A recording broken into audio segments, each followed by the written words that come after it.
Recording.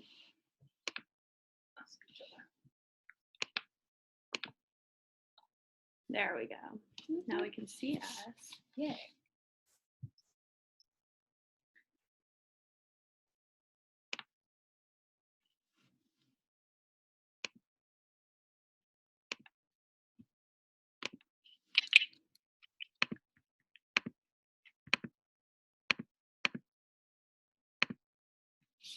Hi, everyone.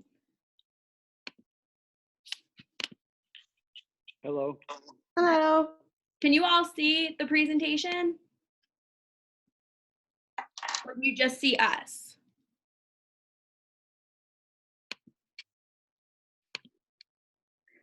Robert, I I'm got it participating. going if you want to check.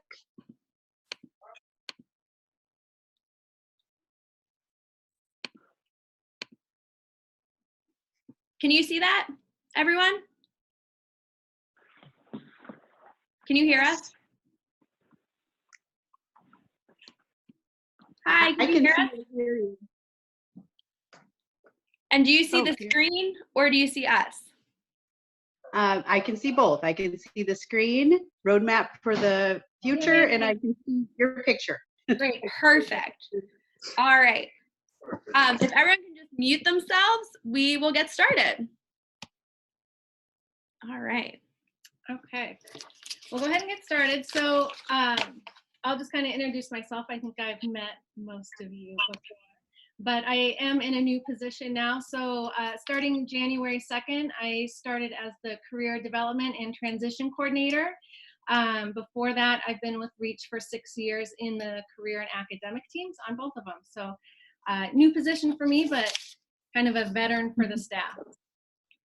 And I'm Lauren Bruno. For those of you I haven't met, I am the UI REACH postdoc, but I've recently transitioned into a newer position where I've been supporting with year 3-4 coordination and work closely with Jennifer to support students in their transition planning, getting credentialed, and optimizing their transition outcomes. So we're here to talk to you today about what the transition planning process is looking like here at UI REACH, and then what to expect towards the end of the semester when we begin having the transition meetings. So we thank you all for joining us. And again, this will be recorded too. So if you want to share it with anyone else, we're happy to do that as well. So to jump right into it, and I'm gonna hit present mode. Can you all see that? Do you still see my screen? Yeah, that should work. Okay, great.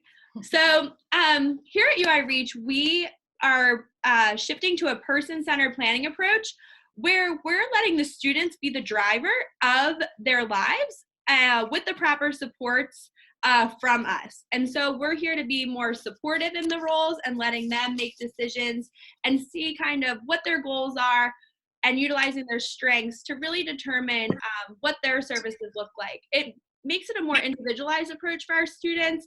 Thus, we are moving towards a more person-centered planning approach for these transition meetings for the end of the semester. So person-centered planning really looks at the students' needs, strengths, their abilities, and their interests. What are they into, and where do they see themselves in the future? And so we're using this model as a way to empower the students, the soon-to-be graduates, to make their own decisions with guidance and support from us and you. And so we'll talk a little bit more about what your role is going to be in this, specifically with spring break coming up and then towards the end of the semester. But we know that when we use a person-centered planning approach, it fosters self-determination for our students, helps them in decision-making and problem-solving, allows them to take control over their lives and feel like these are decisions they're making and are more invested in their decisions. And then it also helps promote self-advocacy and their self-esteem. If they feel like this is something that they're setting a goal for and achieving, then the student will have higher self-esteem, which we also know leads to greater transition outcomes. And so these help develop realistic transition goals. So although maybe what you may hear your students saying right now seems a little unrealistic, that's where we come in and we support them in making their dreams realities. And so you are a key player in this, as parents, guardians, support systems, everything. And we really need you to be an active member of the process as well. So you've been involved in your students' educational journey from a young age to now as they're about to become college grads, and you're going to be essentially the primary support as they enter that real world after UI Reach. And so transition planning primarily focuses on healthcare, independent living, community involvement, employment, and everything. And for some of those, you are going to be their primary support as they leave Iowa City, or if they're remaining in Iowa City, being their primary support in this next transition to the next stage of their lives. Even when we all transitioned, there was still always someone there from our family to support us. And so you're essentially going to be the bridge between college to their life as a young professional or college grad. And we're here to tell you how you can be an active member. So essentially, one of the key pieces is to have high expectations and be involved. Parents' expectations for their child is one of the greatest predictors, is the largest predictor, I should say, for post-school outcome in the areas of independent living, employment, and community engagement. So this is where I put my researcher hat on and did some digging. And based on some work done by my colleagues at University of North Carolina, this is the biggest predictor. And so the fact that your students are enrolled in UI Reach, attending Big Ten University, you already have high expectations for them. And now it's continuing those high expectations down the road, no pun intended, but down the road, so that you can maintain those high expectations and help them achieve their highest level of independence. And so what do you have to do? You know your child the best. Be active, be knowledgeable in what they like, what they're into, what they're doing. I know college is hard because a lot of parents say, oh, I don't know what they're doing. They don't talk to me, because they're so engaged in everything they're doing here at University of Iowa. But when they come home for break is a really good time for catch up and to support in the decision-making process. We've been doing some goal planning, and Jennifer will talk more about what we've been doing here. But we're going to encourage you to start having some more difficult conversations with your son or daughter, helping them in making these decisions. Well, encouraging us to have more difficult conversations. Yeah. And then be that support. And so by having high expectations and supporting their dreams or ideas, then we know that the student will be more likely to engage in those conversations with you. And so it is a collaborative process. We're here to support you and the student, while you're there to support your student, and then support and engaging other people and meaningful members of their circle of support around them too, to obtain their post-school goals. So, circle of support, what is it? It's essentially everyone that's important or a key player or stakeholder in the students' lives that's going to support them and put their best interests forward.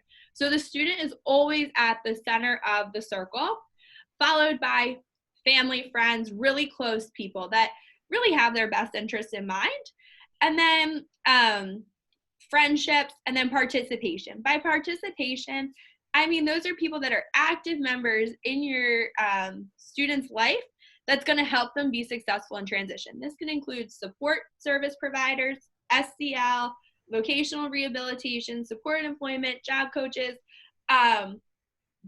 anyone else, mentors that may not be close friends or family, but are still have the student's best interest in mind to support them.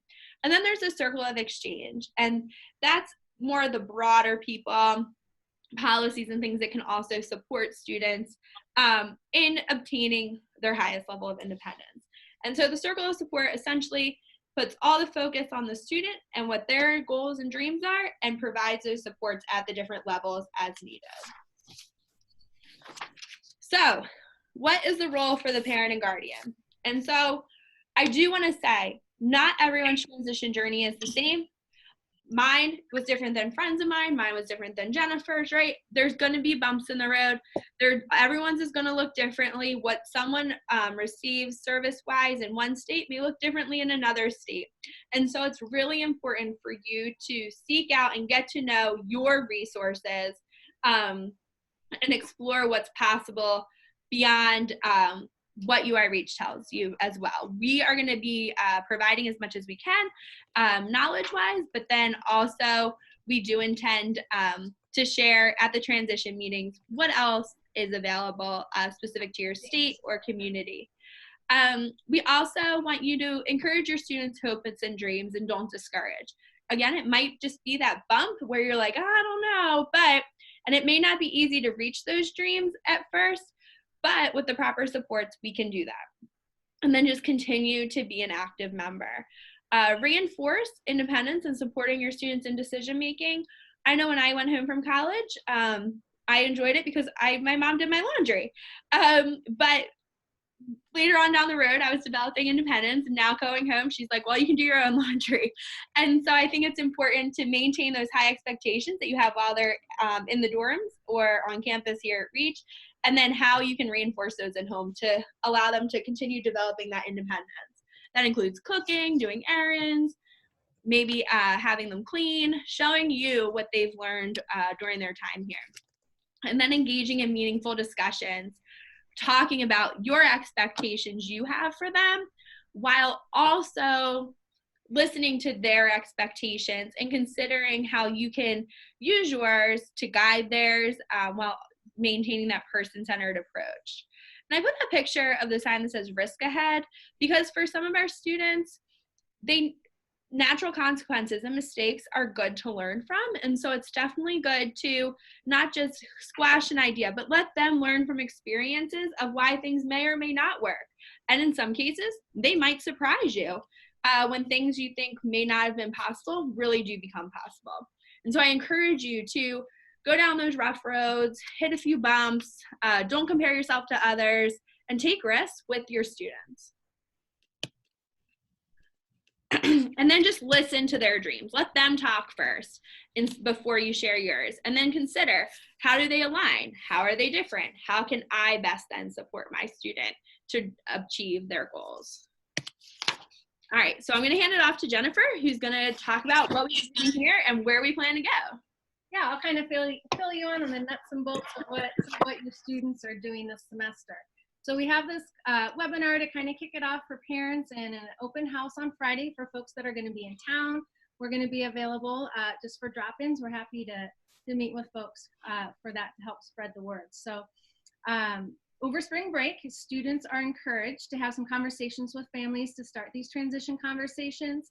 We sent out a link to a survey a couple weeks ago, and students filled out a very similar survey, that transition survey.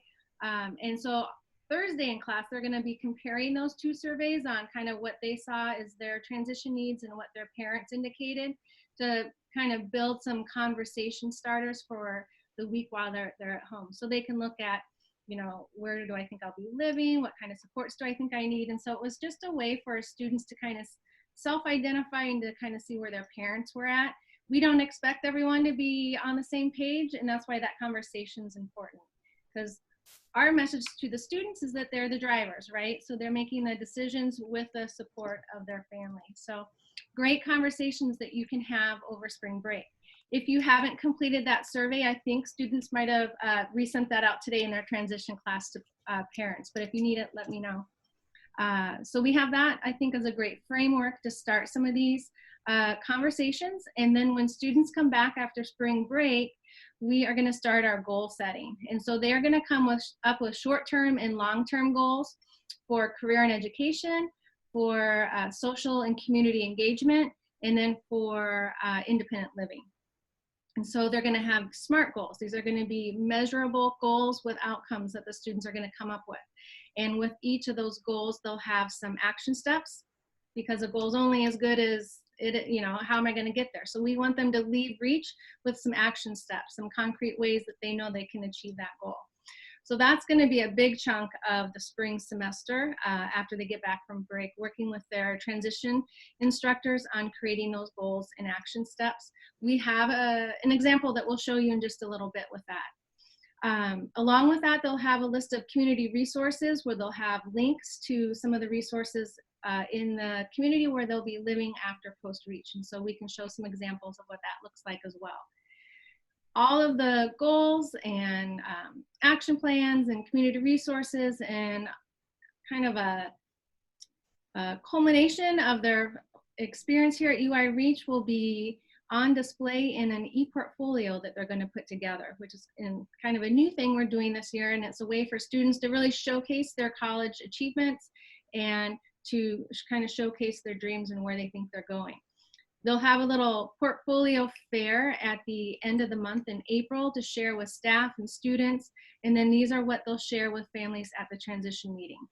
We're hoping to take those e-portfolios, which will have, we'll move on in a minute, we'll have a lot of their employment papers in there with their resumes, some of their credentials, and have some digital resumes available for them to have linked to their resumes.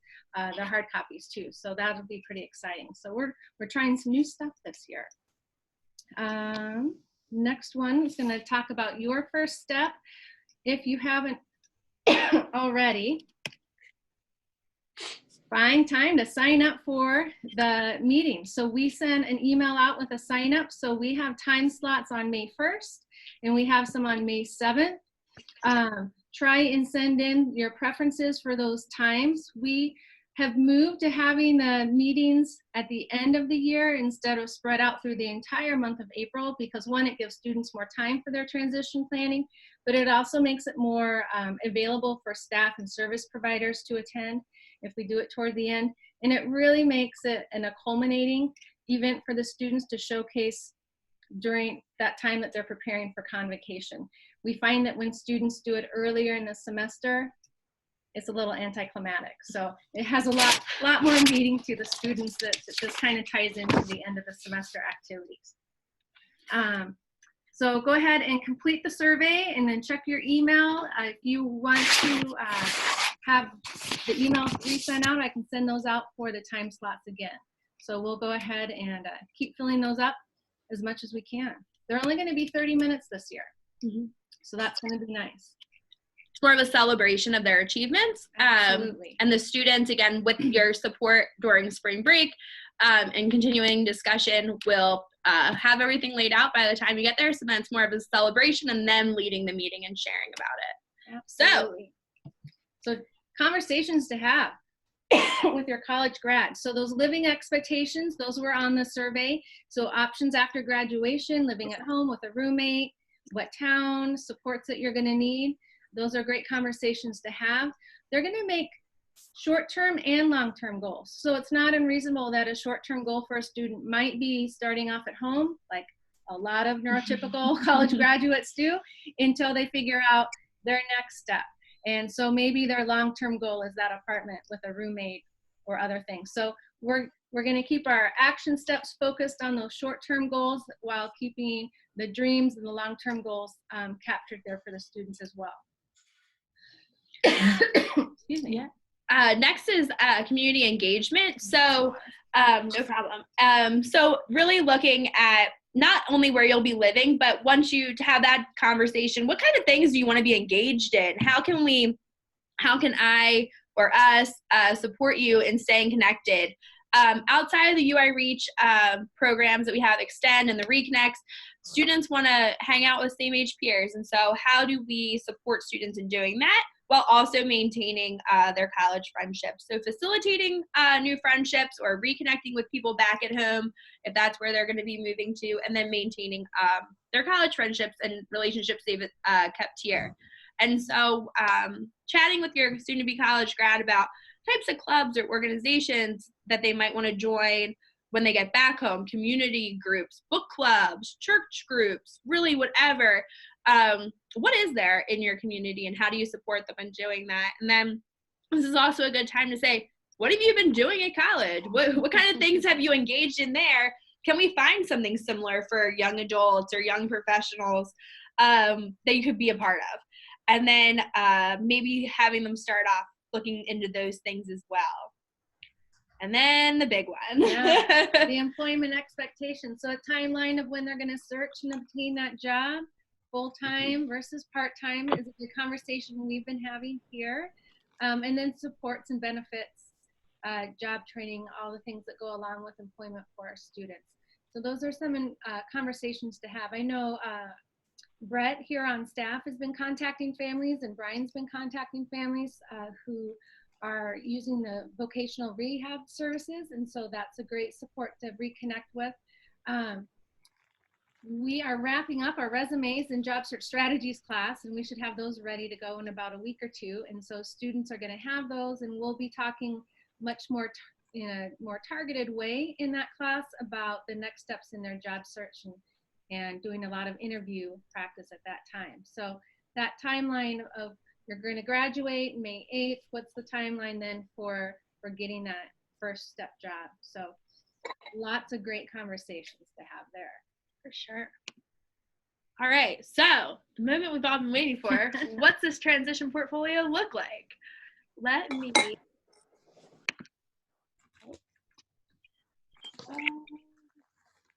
minimize that, excuse me. New share. We're going to try and get it pulled up here.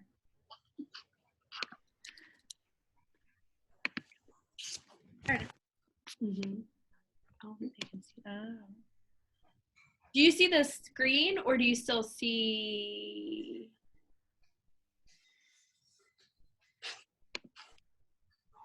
Oh. I see you, your picture. Hi, I'm Lauren. And Perfect. Yeah. So this is my transition portfolio, but this is a lot like what the students will look like. And so we developed an example one for the students to use, for the students to see what it would look like. And so on the front page, it's a nice greeting, right? What it is, who they are, followed by the meeting agenda where most likely they'll introduce themselves, talk about their college experience, discuss their goals, and then have time for questions and comments. And so over here on the left-hand side, you can see all the students' different things that they will be putting into their portfolio. And first is the resume. And so on the resume, this one's a little dated, it connects directly from their drive, and they'll just upload it right here. And so it's a quick place for employers, family members, students, anyone to have quick access to it. They can download it, they can edit in the drive from here. And so it's a really great place just to house the resume as like a front showcase of, hey, look what I got going on. Sure. Then we'll have a page for activities and achievements. So if they were involved in any campus organizations or clubs, we have a lot of students that have participated as tour guides for the program, student council members. Just a nice way for students to showcase their engagement in the last 2 years, or 3 or 4. Mm-hmm. And then next up is their courses and certifications. So we can talk more about this at the end if you'd like. But as you know, a bunch of our students are taking the ACT Work Keys to earn their National Career Readiness Certificate. It downloads, and so we can upload the actual certificate right to their document page, followed by those that got the CPR, Red Cross CPR card. And then maybe if they took some traditional courses, they can highlight those here and what they are and everything like that. And so this just gives an opportunity for them to showcase other skills that they have developed while in Reach that may not be part of our specific curriculum, but some extra things that they have participated in as well that aren't activities per se, but definitely led to some other things. Right. On the internship and career experience page, they are going to highlight their internships while at UI Reach. And so we'll have photos of that. We have career staff that are taking some video of students on the job, so they can upload a variety of documents, pictures, and videos. So not only will they have a description there of their internship, but we have job descriptions for each student that kind of outlines their tasks and some of their strengths. So this example had 2 different internships here. So students will be working on gathering more pictures and video for that page.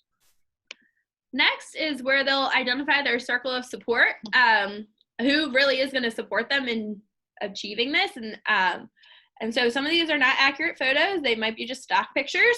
So if someone doesn't look familiar, but the name does, just bear with me. But for example, they'll put their picture, the name of the person, and maybe how they plan to support them, after UI Reach. Career goals. So this is what the goal pages will look like. For career goals, they're going to have that short term. And if we call these SMART goals, the students are going to make them so they're measurable outcomes. So we have here that being actively engaged in the job search process by submitting 5 applications at a local elementary school for a paraprofessional position by August 10th. So pretty concrete there for our students for a short-term goal. So then we go ahead and put down some action steps for that student. And so again, those are pretty specific too.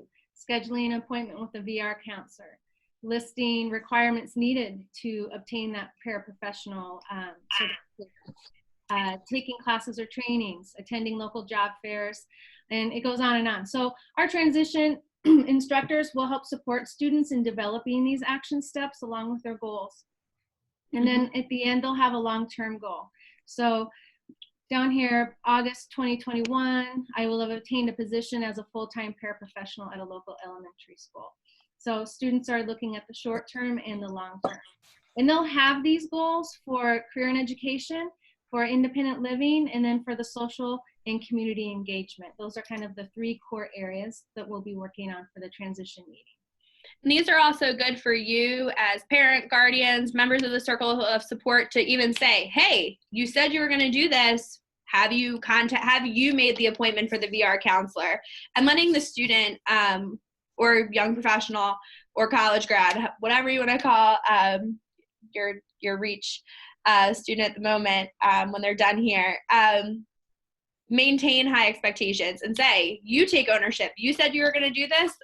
I can maybe support you in getting the number, but I want you to make the appointment. I want you to find those requirements and everything. And so it puts the ownership on them too. So they'll come up with this, and then you just can use it as a reinforcer to make sure that they're getting things done. All right. This is another page the students are going to be developing after spring break. This is kind of a start. This might look familiar to someone here. So this is going to include links to supports in the 3 areas of transportation, leisure, and community resources. So they have, for transportation, they have DART, Lyft, leisure, some different things with Iowa Cubs, Adventureland, Animal Rescue League, and then the community resources they've just kind of outlined these, and they're going to go ahead and continue to add these as we develop those goals and action steps. So these are nice because they're going to be hopefully links to get students directly connected to what they're looking for. Yeah, and so a lot are linked at the moment. And so you can use those too to say, hey, you said you wanted to get involved in events at, I don't know, Sleepy Hollow Park. I'm not sure what that is. But if you click that, why don't you check out to see what they're doing when your son or daughter is like, oh, I have nothing to do on the weekend. Well, you said you wanted to do this. Check it out. So this is a great way just to have a summary of resources that they can access. There we go. Oh, bummer. Okay. So, this was one word I'm going to do at the end of the meeting. Mm-hmm. So at the end of the meeting, we will have a summary page that kind of just discusses anything else that we discussed that wasn't highlighted here.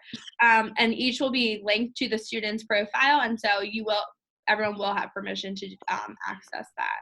I think it also will define the people in the circle of support who are going to help follow through on each action item. And that's something we'll discuss during the transition meeting. So we'll talk about, okay, who's helping with number 1, who's helping with number 2, and a lot of it's going to be student, but some of it might be parent, guardian, VR counselor, and so just kind of identifying who's taking some ownership of those action steps.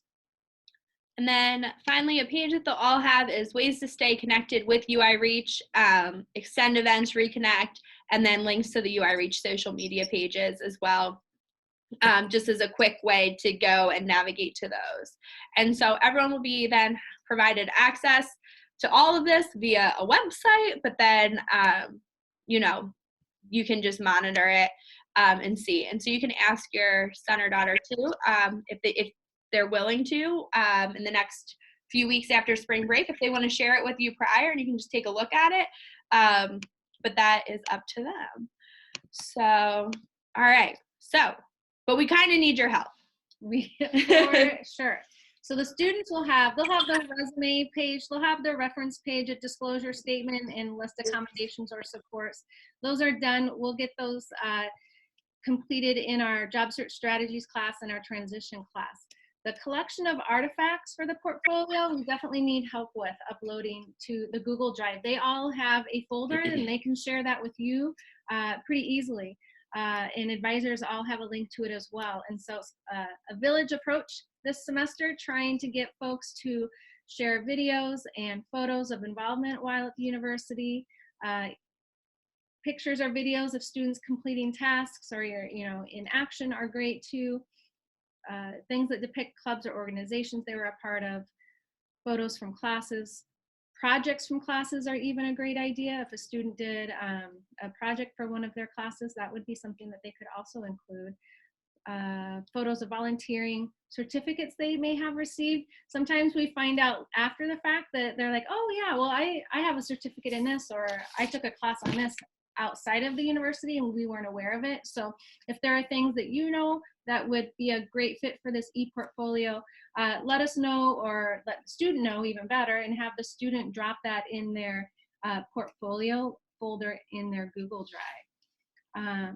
Yeah, so other options there were just pictures of completing some of those independent living skills like cooking, cleaning, anything that kind of just represents their college experience is fantastic. We'll hopefully have more artifacts than we will ever need, but that's better to have more to choose from than not enough. So students will be able to share after spring break with families how to drop things into their folders, or students can do it themselves. But we will set up the actual portfolio site when the week they get back from spring break. I was trying to picture the calendar in my mind. The week after they get back from spring break, we'll actually have the site set up, but they do have the folders now, and those are shared with them on their Google Drives. Yep. And they can, this includes if your son or daughter was at Dance Marathon and texted you a picture, that it might be a picture we don't have, then that's something that you can support with sending. Other things you can do too is send to us.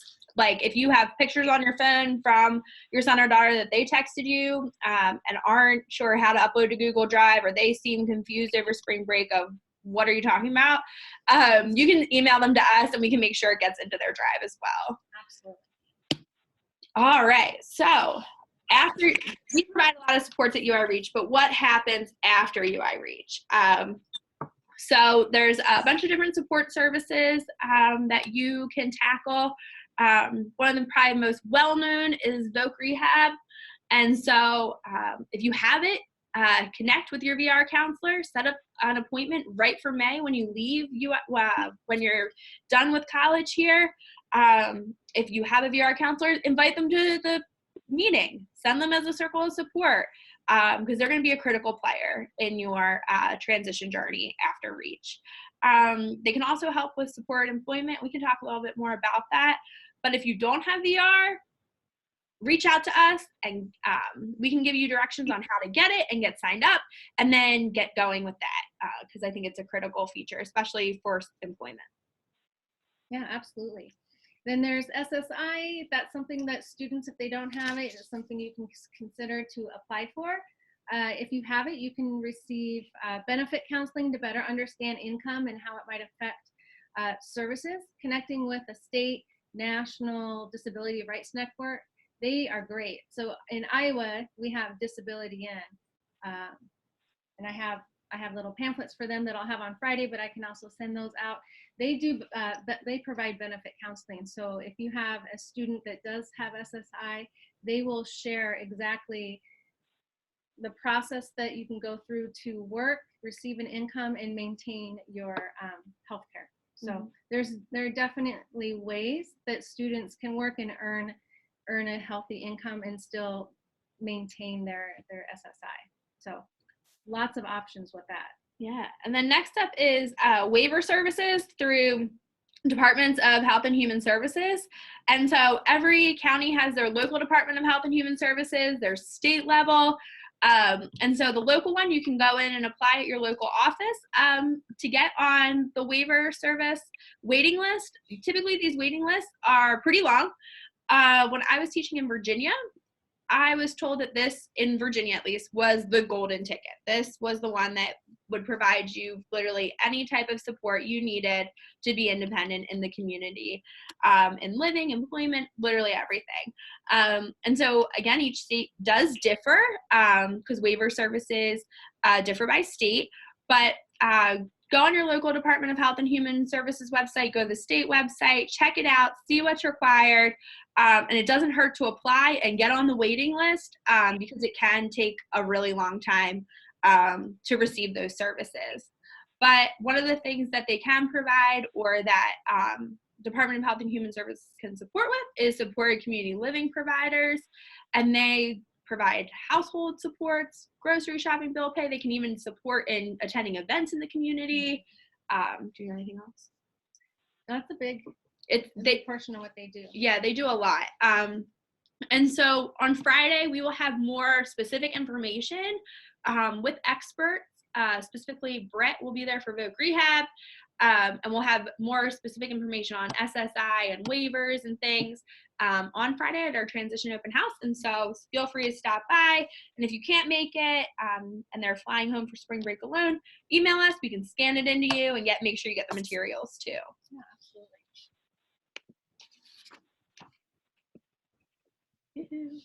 There he goes. All right. Post-graduation.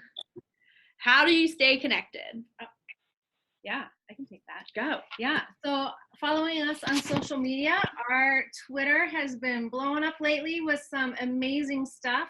So if you don't follow us yet, please consider doing that. We've got some great things going on right now. We highlight Intern of the Week every week. So a lot of students love seeing their picture and a little blurb about their internship up on Twitter and Facebook. So that's a lot of fun.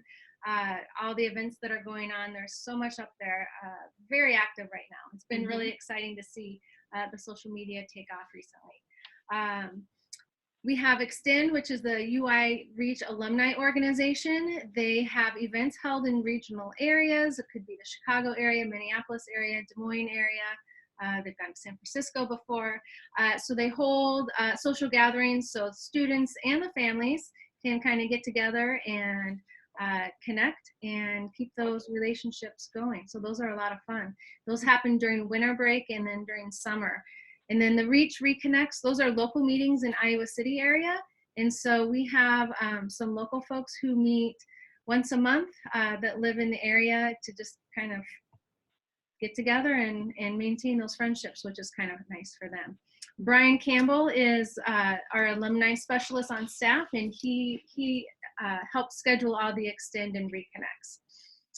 So transition follow-up to enhance student outcomes, that's Brian, the alumni specialist. So that's kind of a new position for him, and I know he sent out some communication about that. So it's really exciting. He's now able to make phone calls to support students and families with meeting those action steps and goals. So he'll have those e-portfolios, and he'll be able to kind of call students and ask them how they're going with their goal, what they might need support with, and help connect families with resources in their areas. And he'll continue doing some of those postgraduate surveys that kind of help give us information on how we best serve our students and alumni, and continue to find ways to improve those outcomes for our students. So Brian's going to be a fantastic resource for families as the alumni specialist.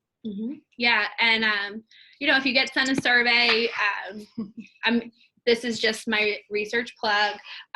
In order to improve policies and practices, input is valued, and we value and we do use it to make change. And so just asking that you do participate, or, you know, Brian is doing this more with the phone calls now. And so I think just, you know, engaging in conversation with him will be beneficial to not only the program, but also programs across the nation. And so this is a really exciting time to be a part of REACH and everything. So again, follow us on Facebook, Twitter, Instagram, check us out.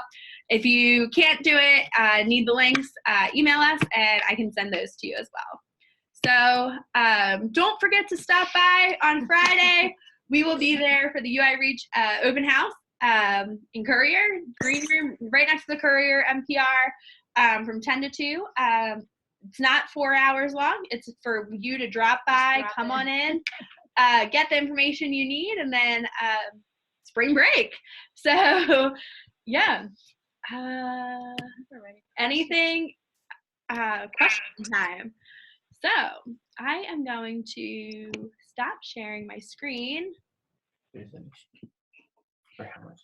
And we are going to open this up to you all for questions. So. Okay. I have a question for you. Yeah. Do you do any job fairs with these kids, Yeah. with the program? Yep, we've gone to 3 job fairs this spring, and so students received the announcement and the invite, and Brett has been accompanying students to those job fairs. So students have the choice to attend those. We've gone to 1 at the university and 2 within the community. Thank you. Yeah, the career, another great resource for folks is just on the university website. If you search the Career Pomerantz Center, the Career Center at Iowa is fantastic, and they serve students in our program as well as all undergraduates, and they post on their websites job fairs as well. And so students can continue to look at that and see if there's one that's of interest to them. So I think that's a great resource. They can look at it as alumni as well, and see employers that are coming to town. So that's a great one to take a look at. We'll have a link to that in the ePortfolio because they also have a kind of a job search manual with resume, cover letter, thank you letter examples, and a lot of great information. So we'll have a link to the website and then a link to their kind of career handbook as well. But they've been a great university partner for us. So a great resource to have. Our last job fair, we only had 2 students attend. So yeah. So if you hear your students say, oh, there's this job fair, but I want to go to the movies, say, no, go to the job fair and then the movies. We try to hype it up. We encourage them to go. We put it on the activity calendar, everything.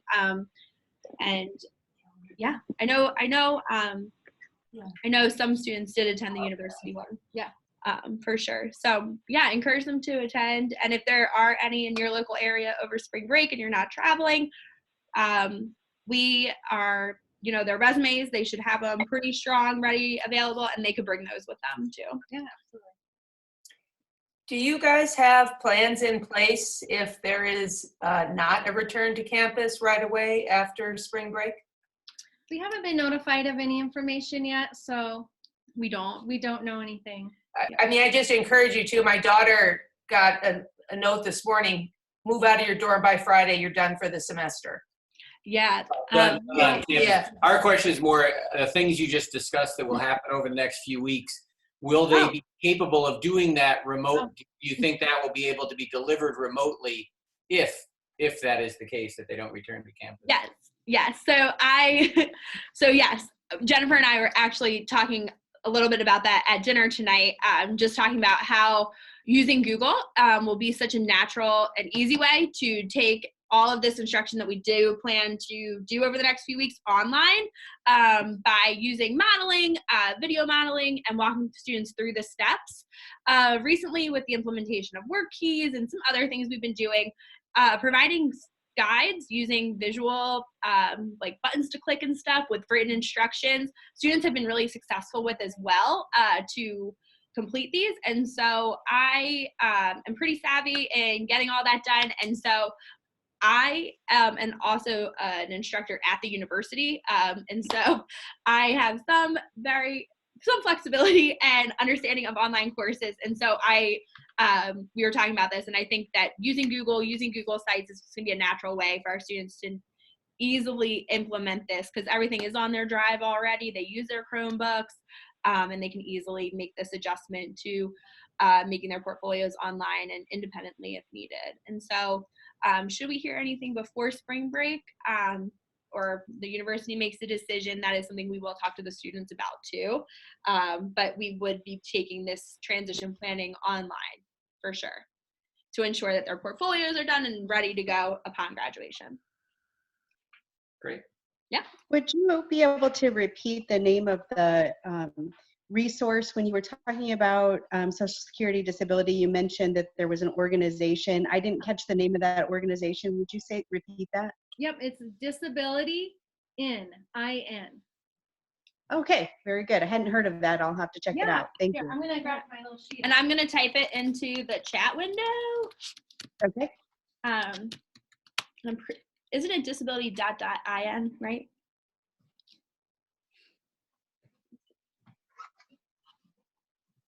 See, I want to show you this. Mhm.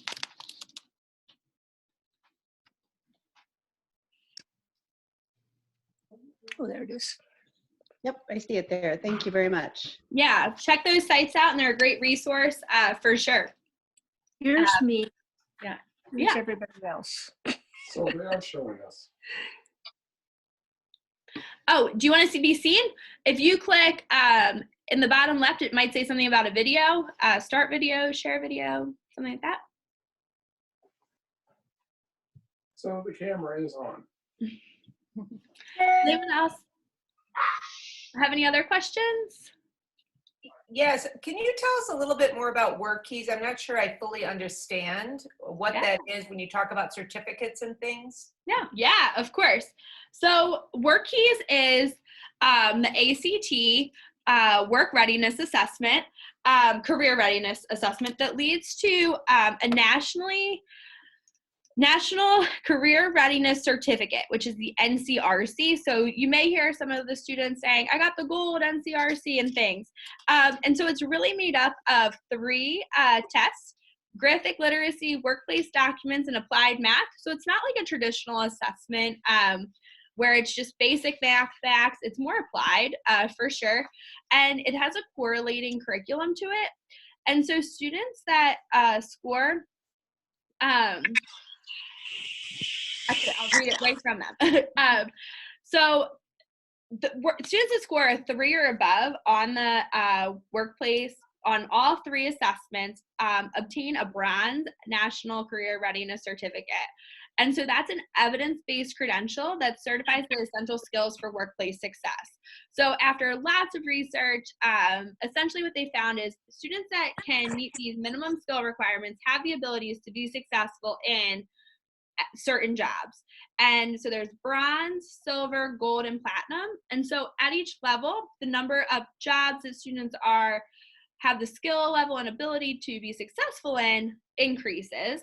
But I think even at the bronze level, they said 16,000 jobs essentially meet with a bronze in all 3 areas, correct?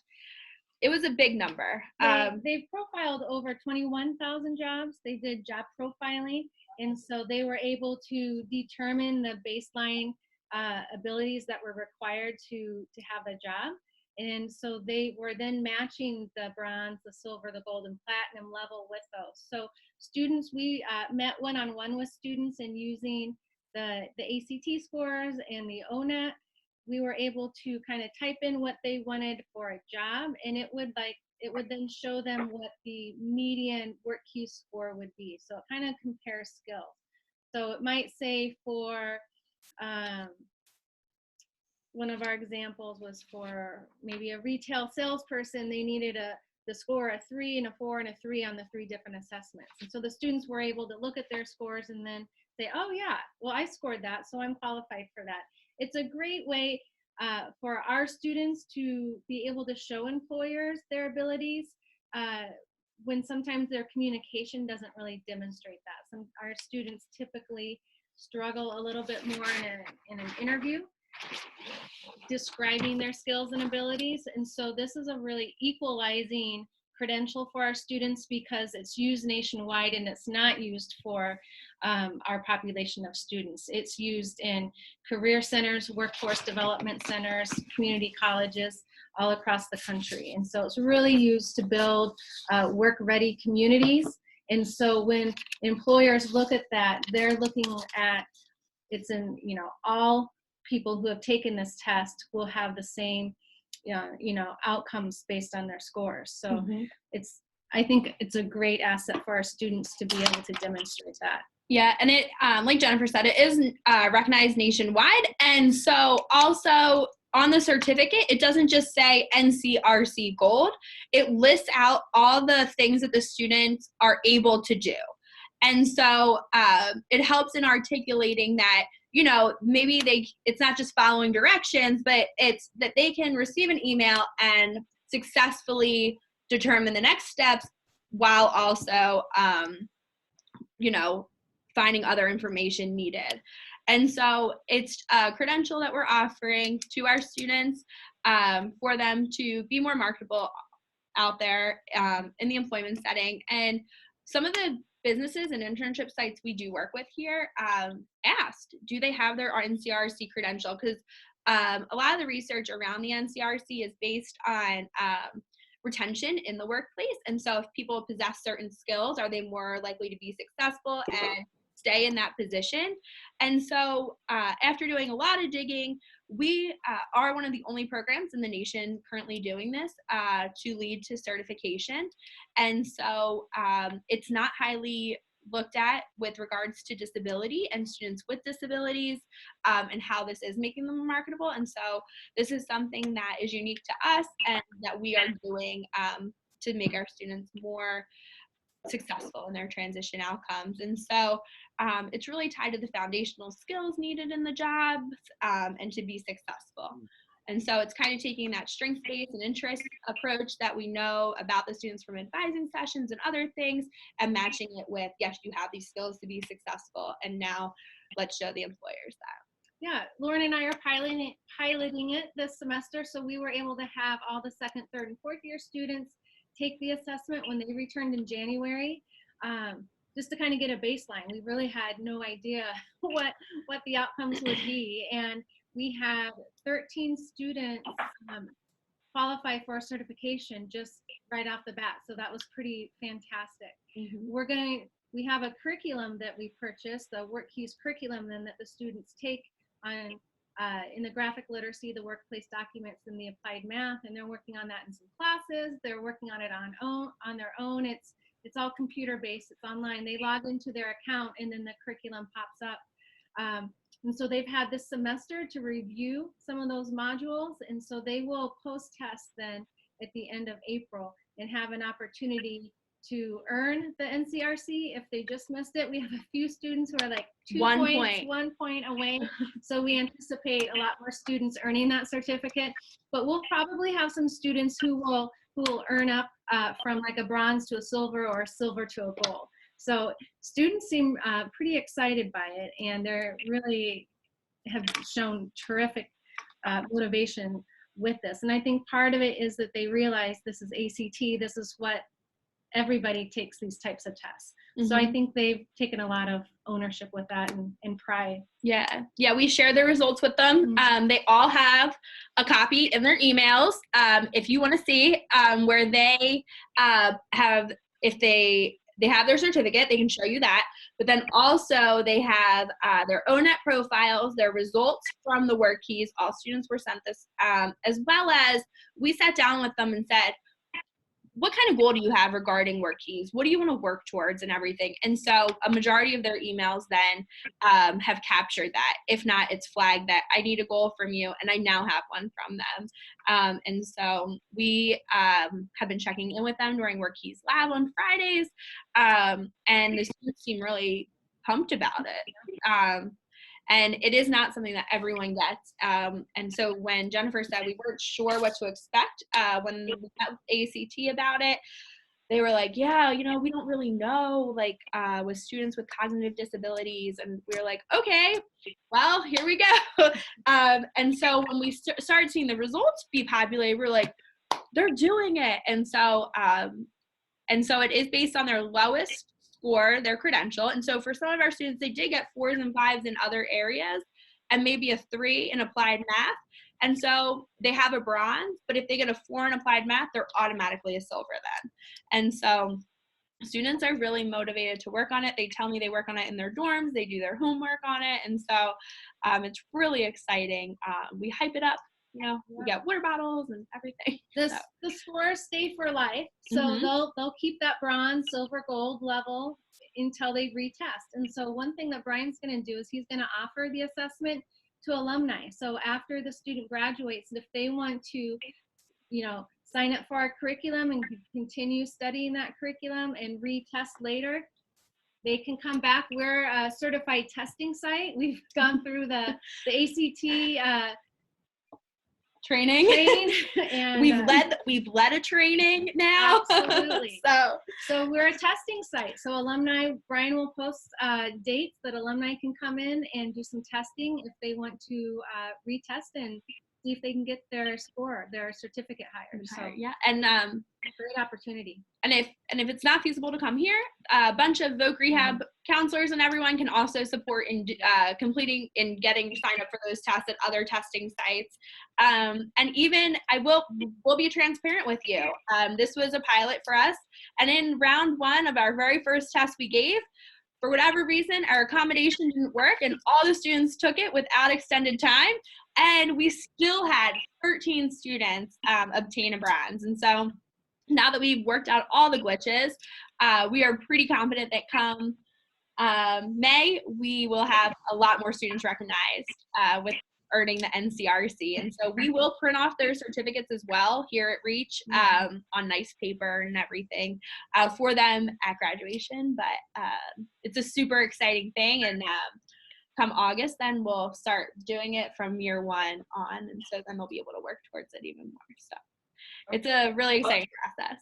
So it sounds amazing. And I would encourage you to maybe get a newsletter or something out about it, because it sounds really great. And this is we've been very active on the WorkKeys Twitter promoting it. So I know Bill, Twitter to know this. People, what'd you say?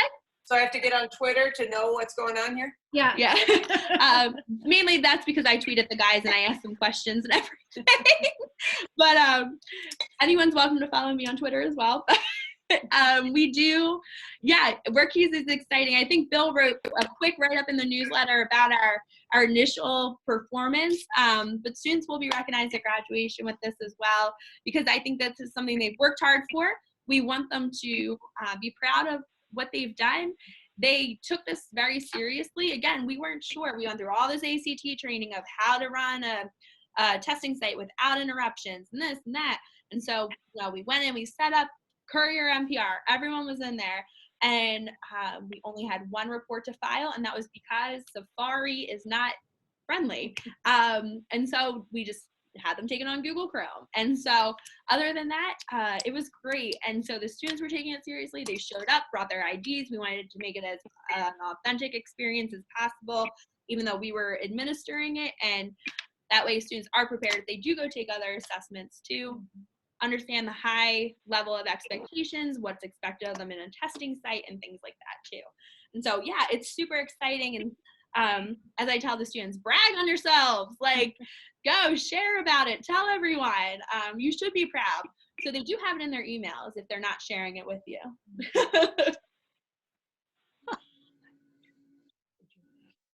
Any other questions about what to expect in the next few weeks?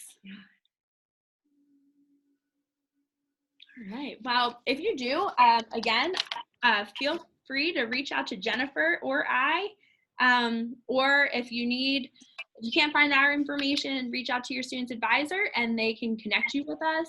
And we're happy to answer any other questions about transition planning, transition processes. And if we can't, we know a lot of people that can. So we thank you all for hopping on and spending the last hour with us. And again, let us know if you need anything. And happy almost spring break. Yeah. We'll post this recording and along with the transcript as well for folks who weren't able to see it, or if you want to go back and look at it for some of the resources that we shared. And this will be on Facebook as well. It's where we'll share it too. So thank you again, and have a good week. Hopefully we'll see you Friday. Yeah. Thank you. Bye. Thank you. Bye. Thank you. Bye-bye.